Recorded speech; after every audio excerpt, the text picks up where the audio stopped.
we talking about practice. Not a game. We talking about practice. Now, back to the After Practice Podcast with Lake Lewis. Welcome to the After Practice Podcast. Myself, Lake Lewis. As always, my friends, I greatly appreciate you taking time out of your day or your evening or however you're watching this podcast.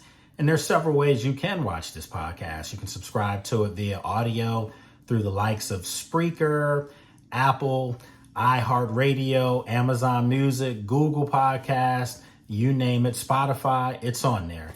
And if you want to watch it, which you might be doing right now, you can watch it on YouTube via our Sports Journey Com channel. So once again, there's several ways that you can watch or listen to this podcast. As always, you can follow me on social media at Lake Lewis Jr. or at Lake Lewis Jr. on every carrier, on X, which is formerly Twitter, IG, Facebook, you name it. And I'm getting ready to come up with a TikTok video. I have to do that real soon too. So anyway, we've got a lot of great sponsors, but this show is brought to you by Thermopack. And Thermopack, they're really doing their thing, folks. Thermopack is an innovative mouth shield, and it's really good for athletes as far as guys that are going to be out there in that training camp heat and warm weather, inclement weather, where it'll actually change colors and let you know if your body is overheating. For more information, you can go to thermopack.com. And then, of course, you can go to another really good sponsor with us, and that's Sideline Prep. And that's for people who want to become professional cheerleaders. And there's lots of teams out there, lots of pro leagues out there, and Sideline Prep helps prep you and get you prepared as far as your meal plan, as far as your workout routines. Pretty much they're a lifestyle organization, and they really help a lot of aspiring potential pro cheerleaders. So you can go to sidelineprep.com for more information about them. And then with Chill Skins, it's that warm weather coming up again, and Chill Skins is that innovative cooling towel. And they have headbands now, and they're really, really unique. All you have to do is put some water on them, and they actually get cold and they chill, and that's why they're called Chill Skins. So for more information about Chill Skins, you can go to chillskins.com. The past week has been really exciting, and I know there are people out there that are saying that, we're all starting to, pour and pass out the Kool-Aid. But we're not doing that when it comes to the Washington Commanders. I'm telling you, this is my 15th year. I started covering this team back in 2009, okay? This is my 15th year, and I'm telling you, the excitement around this bunch is a little different. I'm not saying they're going to be this great football team and they're going to the Super Bowl, but what I am saying is the effort that's going to be there now is going to be totally different. I'm impressed with what, Adam Peters, starting with the owner first, and Josh Harris. I'm impressed with him. I'm impressed with Adam Peters, the GM. I'm impressed with Dan Quinn. When Dan Quinn speaks to you, he's speaking to you as just a normal Joe, a normal person that's explaining how he feels about what he's talking about, but he doesn't try to come across as he's smarter than you. He's the smartest guy in the room. And unfortunately, there have been a lot of coaches that have come through the Commanders over the years, at least that I've been covering, and that's been their MO. It's been, I'm smarter than you, and this is just how it's going to be. I don't get that with Dan Quinn at all. I feel like it's just a breath of fresh air around the organization.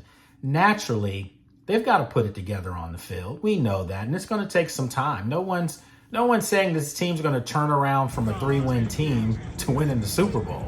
But what I'm saying to you, and I'm willing to put my professional livelihood on the line and say this, I just think you're going to see a driven team. You're going to see different effort on the field. It's going to be a different camaraderie. And I'm not just saying this. Players are telling me this. Players are telling you this. If you look at this on another outlet, they're saying this. Jahan Dotson said that he really likes everything that's going on, and it does feel like a team, and that's something that Dan Quinn has really pushed and said from day one. We have to be a team here. So I do want to say this again, everything that I've seen over the last week and a half, from rookie minicamp to, OTAs the other day, they were out there in the rain in OTAs just 2 days ago. And it was, a downpour. And they were out there getting at it. And I was surprised.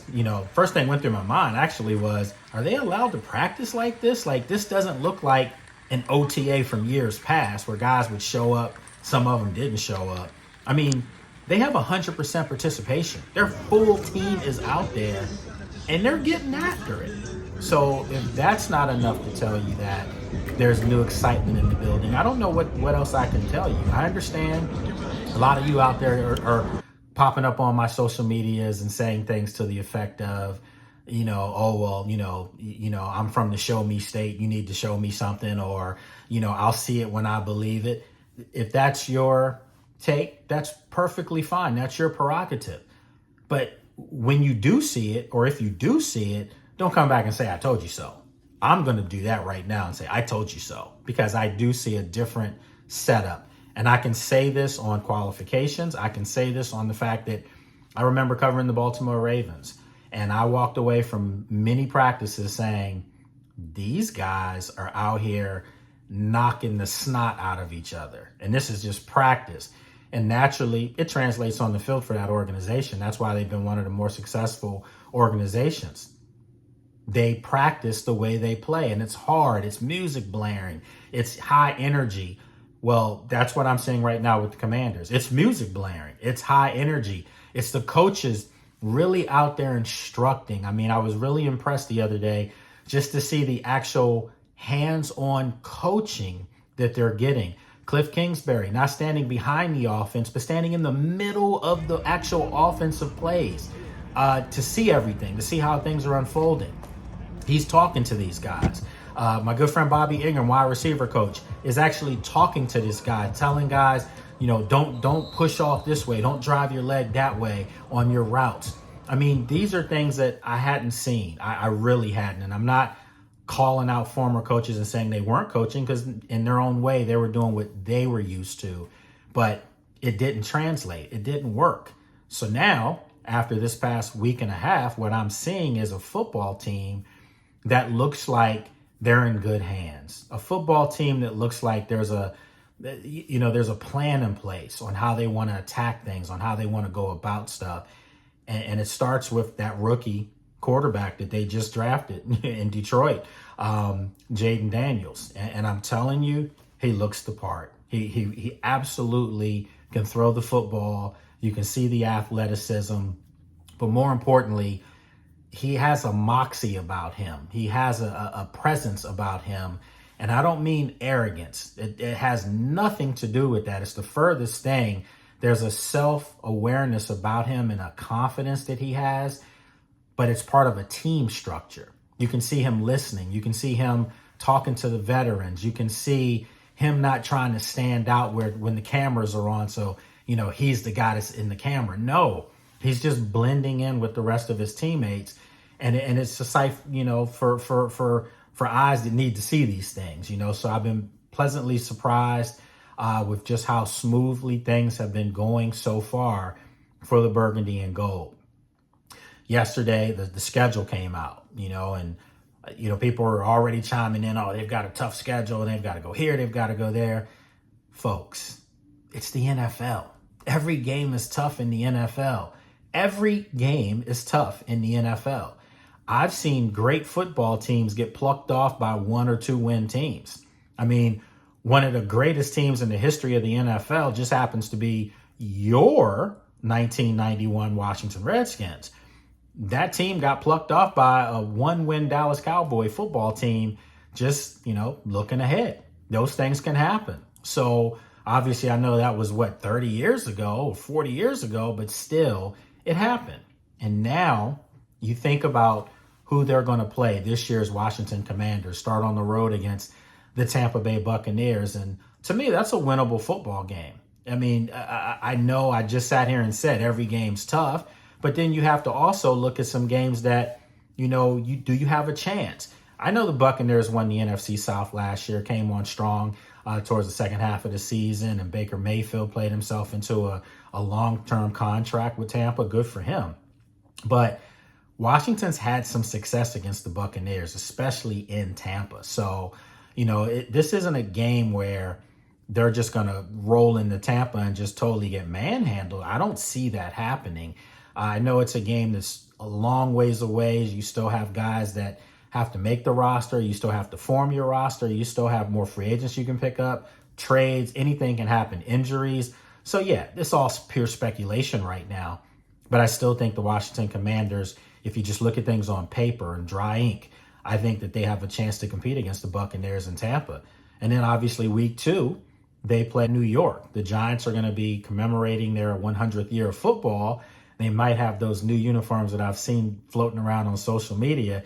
And I got to tell you, I think they're all right. I'm old school. So, I like throwback stuff. I like tradition, So anyway, the Giants are going to be a game that I think is a winnable football game. I'm sure you should feel that way too. There's so many different variables, things of that nature that are going to play into an NFL schedule. But I'm thinking if Washington can come out the gates, get a couple W's, and then you have a Monday night game in week 3 against the Cincinnati Bengals, Joe Burrow, Jamar Chase and company. Listen, that could be something special, as far as the buzz between the two former LSU quarterbacks, the two quarterbacks that transferred to LSU. Joe Burrow from Ohio State goes to LSU, tears it up, gets a Heisman, which gets a national championship. And then Jaden Daniels transfers from Arizona State to LSU, and he wins not a national championship, but he got a Heisman Trophy. So both those guys had great success at LSU, and I'm sure there's a lot of respect there. I remember talking to Jaden in Detroit about coming to DC and the pressure, but coming from LSU, how's that prepared him for it? And he was like, look, I followed a guy by the name of Joe Burrow. So he knew that was going to be tough sleddings, but he did it, and he did it successfully by winning a Heisman Trophy, another one for LSU. So that can be a really big game for Washington to signal to the nation that this is a little different from years past. So we'll have to see how all that stuff plays out. I mean, it's a long ways away. Naturally, on the schedule, you've got a showdown with Chicago coming to town. And why is that important? 2 reasons for me.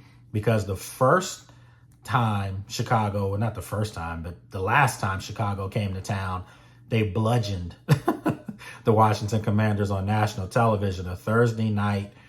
There's no other way to say it. ASS beating. That's what that was. It was bad.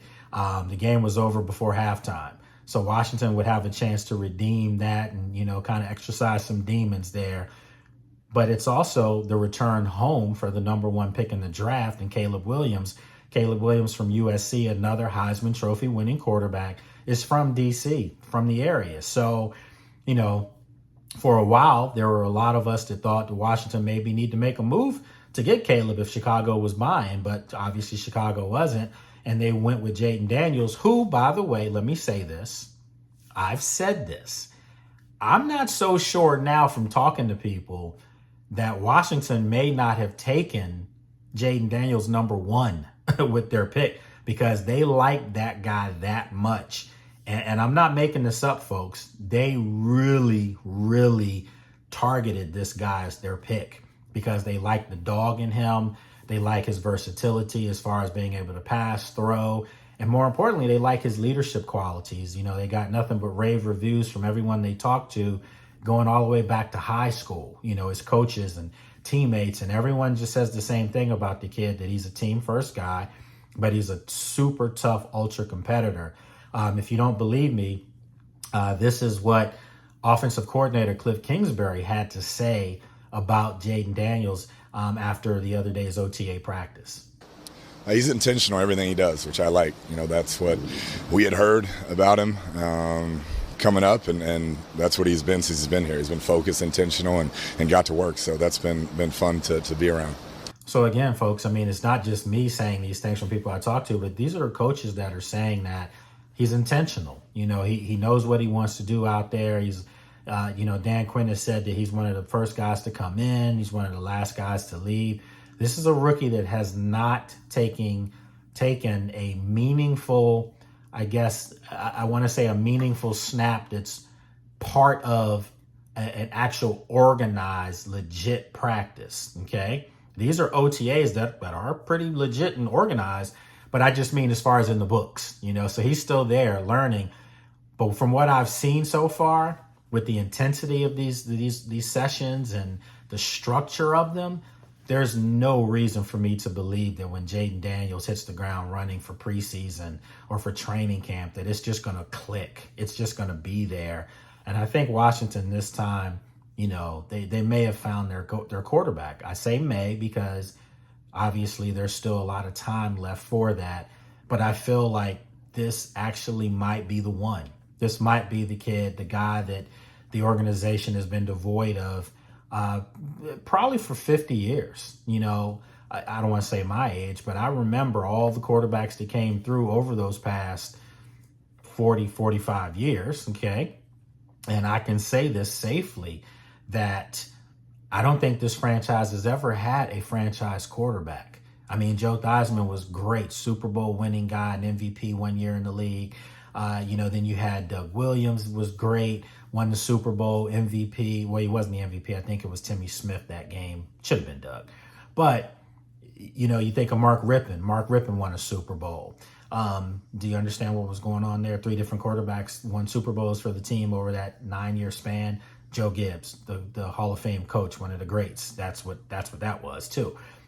But these guys were great teammates, great players individually, but their body of work was short as far as their time in DC. Joe Theismann had the longest run, but he had to come from being a punt returner to work his way up like maybe 7-8 years later where he got his opportunity to start, under Jack Pardee and then Joe Gibbs. So I'm saying this because I don't think Washington's had a franchise quarterback.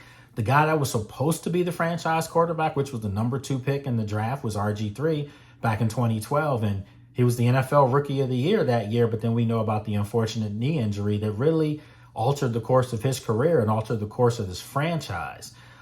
Kirk Cousins, you can say he should have been the franchise quarterback because he's put up great numbers with the Minnesota Vikings. And now, he just recently signed as a free agent with the Atlanta Falcons. But Kirk Cousins has never really won in the playoffs. He has one playoff win over his career, and that was against the New Orleans Saints and Drew Brees a couple years back. But he hasn't had much success in the postseason. So Washington has not had a franchise quarterback. So Jaden Daniels has a chance to become something that, I said again, has been devoid of this franchise for a long time. You've probably got to go back to Sonny Jurgensen before you can say that was the last real franchise guy that they had, that everybody around the country in the league knew was that guy for the Redskins at the time. So Jaden Daniels can be that guy if everything breaks well for the organization and people are praying on it, that it can happen. But I'm looking forward to seeing the trajectory of this kid and the way his career arc is, because I think he's really talented and I think he's a really good human being on top of that. And it can just blend in and do some wonders for this franchise. Other things that you're asking, what did I see at training camp? What did I see in mini camp, or what did I see in the OTAs? I just, again, if you ask me to jump, 3 to 4 things out, the first thing is energy. It's there. The energy's there. They're breaking before they start practice. They're getting in a group huddle and they're going through their drills real fast, and the coaches are yelling and screaming and amping them up, and the music is blaring. And again, that's how you get a practice started. You just get going. Austin Eckler, reposted my post about that. And you can go on my IG account at Lake Lewis Jr. and you'll see, I recorded it. You can see both of them. It's high energy. And I don't think that's something that can be, overlooked as far as trying to turn the fortunes of a morbid franchise around. The second thing, it's professional. The professionalism just oozes out of the cracks out there. I mean, it really does. It oozes out the cracks of the walls there. I mean, it starts with Josh Harris. Josh Harris doesn't need to be in every photo shoot. Josh Harris doesn't need to be as visible as the previous owner used to always want to be. That's not him. He's just an unassuming billionaire. if you can say that. I'm sure he's a tough guy in the building. That's how you make money, being that way, being shrewd at times, shrewd businessman. But he's approachable. He's a person that will talk to you. He just doesn't come across like he's better than you. He's richer than you, of course, many, many times over, but he doesn't come across as I'm better than you. Totally different setup. So that's something that you notice with Adam Peters as well. Adam Peters is a laid back dude, but has a plan. Dan Quinn, real, almost soft spoken when he talks to you, but he's a fiery guy at the same time. And naturally, he's an aggressive guy, and his defenses have proven that over his stays in Seattle, where he won a Super Bowl with that Legion of Boom defense. He took the Atlanta Falcons to a Super Bowl where obviously they had the meltdown against the New England Patriots after being up 28-3 at halftime and losing that in overtime. But he still took the Falcons to that Super Bowl. And then most recently, his defenses in Dallas have been top 3, top 4 type units, where they're physical, creating, turnovers, leading the league in turnovers over the last 3 years. So he, along with his defensive coordinator, Joe Witt, who he brought from Dallas, they're there, and it's just a different setup. Cliff Kingsbury, obviously, on the offensive side of the ball, Brian Johnson, some of these guys there. It's just a professional outfit, and it shows so far. One of the third things is the talent of the players is different. They're more talented. You can see the athleticism is a lot different from years past. And, I'm starting to notice there's also some size, too. They're starting to bring in some size. We haven't even seen Johnny Newton. Obviously, he had, surgery on his foot after having surgery on the opposite foot, right before that. And it's not something to scare you. We were told the surgery's been, successful and that they're expecting him to be back, before the regular season. So, get him some training camp run, and that'll be good for them. So, just the talent on the field, you see Ben Sinnott, the tight end from Kansas State. Obviously, we talked about Jaden Daniels. Luke McCaffrey's out there making plays. There's undrafted free agents all over the field, doing some things as well. Marcus Rosemy-Jackson from Georgia had spectacular catch in rookie mini camp, and could be a guy that can give them some physical presence at the wide receiver position. You think of Mike Sanderstill from Michigan, the cornerback that's a lockdown guy. He's been out there, been impressive. So there's just a lot of pieces in play. Brandon Coleman, will he be the starting left tackle for the team? I'm sure they're going to give him a chance to compete against Cornelius Lucas, but we shall see how that plays out. So, folks, it's been a mouthful, man. It has been, but I wanted to get on here real quick, give you about 20, 25 minutes of just what I've been seeing over the last week and a half, and it's a lot to be excited about. Naturally, we'll be back up there next week for more OTAs, and I'll still give you, more information on your Washington Commanders and what I'm seeing out there. It's early, no one knows how this thing's going to turn out, but all the signs are it's going in a positive direction, a much needed positive direction, and that's all you can ask for right now. But as the thick of things get here, obviously we're getting ready to approach June in a couple of weeks, and then you still have another month or 2 months before training camp starts the end of July. So we've got a long time. There's a couple more OTAs, another mini camp coming up too. So as I said, we'll give you more information as we get it. You can always go on my social media and get posts there. I do some stand-ups for you there. And then, of course, you can catch me on WJLA, ABC TV in DC as the team insider, for the station, and myself, my good friends, Natalie Spala and Scott Abraham over there. So as always, my friends, appreciate you taking time out of your day or your evening or whenever you're watching this. Take the time out to look at me. I definitely and greatly appreciate you. As always, you can email me as well. If you have any questions you want me to read on the show or just answer back to you in general, you can email me at LakeLewisJr, so LakeLewisJr@gmail.com or LakeLewisJr@sportsjourney.com. Have a good one, folks.